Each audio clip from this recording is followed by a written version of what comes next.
ভারতে চিকিৎসার নামে চলছে প্রতারণা।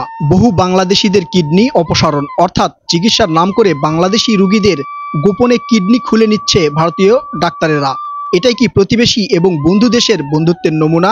খুবই দুঃখজনক এবং গুরুত্বপূর্ণ সংবাদ। কয়েকটি প্রিন্ট মিডিয়াতে প্রকাশ হলেও ইলেকট্রিক মিডিয়া এবং সোশ্যাল মিডিয়াতে প্রকাশ বা ভাইরাল হচ্ছে না।